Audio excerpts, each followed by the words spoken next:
पहाड़ों में हो रही बर्फबारी की वजह से उत्तर भारत में लगातार ठंड का प्रकोप बढ़ता जा रहा है, तो वहीं मौसम ने किसानों के चेहरे पर चिंता की लकीरें बढ़ा दी हैं। खेतों में लहलहाती सरसों की खेती में कोहरे व पाले का प्रभाव पड़ने लगा है। कोहरे की वजह से किसानों की सरसों की फसल खराब हो रही है। सरसों की फसल उगाने वाले किसानों ने कहा कि सरसों की फसल पर जो फूल आया है वो कोहरे की वजह से झड़ने लगा है। फूल के झड़ने की वजह से उसमें बीज नहीं आएंगे। अगर धुंध यूं ही रही तो सरसों की फसल पूरी तरीके से खराब हो जाएगी, जिससे कि उनकी लागत भी पूरी नहीं होगी। अंकल, हम देख रहे हैं आपकी सरसों की फसल है जो ये इसमें जो धुंध पड़े इसकी वजह से बहुत ज़्यादा नुकसान है। तो 2.5 एकड़ फसल लगा रखी है मैंने सरसों की। इसमें मतलब आधी भी मेरे को मिलती इसमें से, और धुंध तो पड़ती जा रही है। 10 दिन पड़ती है, आपका पता नहीं कितने दिन पड़ेगी। कर्ज उठाए खेत बोया था, तो कर्जा भी पूरा नहीं हुआ तो क्या करेंगे। कितनी लागत आ रही है इसमें? इसमें तो आ रही है 2-3 हज़ार 5-6 हज़ार रुपये लागत आ रही है। भाई भी है, खाद भी है, बीज भी है। तो 1 एकड़ में कितना लागत आ जाती है इसमें? 1 एकड़ में आ जाती है 4,000 रुपये एकड़ आ जाती है 1 एकड़ में। 4,000। हाँ, बाई बुई आ गई इसमें, और बीज आएगा, खाद आएगा, पानी आएगा, कागज कुछ आएगा। तो मुनाफा पूरा नहीं होगा? नहीं होगा जी, टोटा होगा बिल्कुल।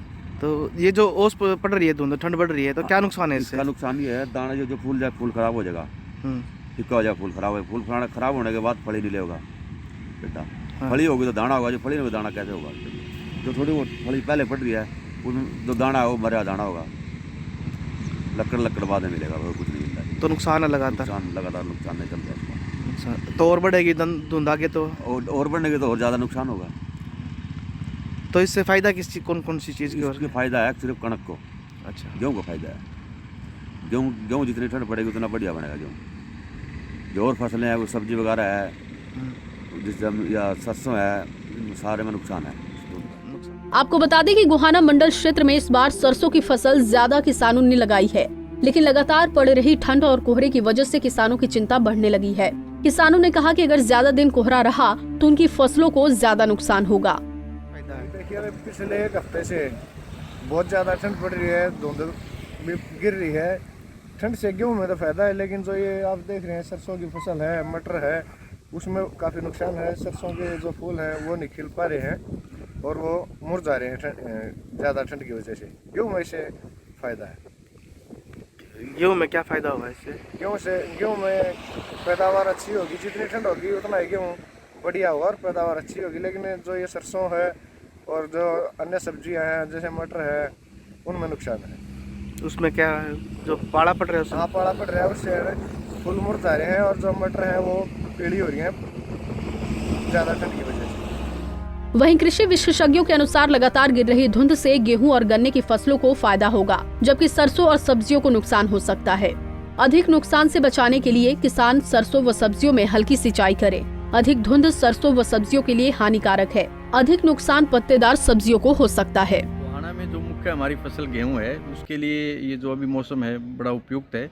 इसमें जैसे टेम्परेचर कम रहेगा तो उसमें जो उसका फुटाव है वो बढ़ेगा। कौन सी फसल? गेहूं में जो हमारी मुख्य फसल है, जो सरसों है, कुछ एक एरिया हमारा, उसमें हो सकता है कि भाई जैसे जैसे अगर ये लगातार रहा तो उसमें नुकसान हो सकता है कि वो थोड़ी बहुत काली पड़ सकती है और दिक्कत है।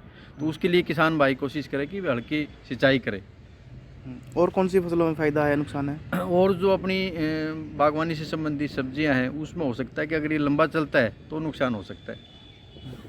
तो किसान भाइयों के लिए क्या कहना चाहोगे? किसान भाइयों के लिए यही है कि भाई वो हल्की सिंचाई करे और शाम को देखे कि अगर उनको लग रहा है कि भाई हवा नहीं चल रही तो इसका मतलब भाई अगले दिन कोहरे की स्थिति हो सकती है। इसमें भी अंतर है कि धुंध और कोहरा, अगर धुंध है तो वो सब्जियों के लिए, सभी फसलों के लिए ठीक है। अगर इसमें मतलब टेम्परेचर कम हो जाता है और मतलब जो भी ओस पड़ती है उसकी बर्फ़ जम जाती है तो वो कोहरा की स्थिति होती है, जिसमें कि हम सिफारिश करते हैं भी हल्की सिंचाई करें किसान भाई। तो आने वाले 2-4 दिन में क्या रहेगा और मौसम अभी आने वाले हफ्ता 10 दिन में यही रहेगा, भी टेम्परेचर कम रहेगा। तो उसमें दूसरा ये है कि किसान भाई अभी जैसे मेन जो फसल गेहूं है उसमें ये रहे भी, अगर उन्होंने कोई खरपतवार का स्प्रे करना है तो वो दिन में दोपहर के टाइम जब अगर मौसम खुला है तो ही स्प्रे करें।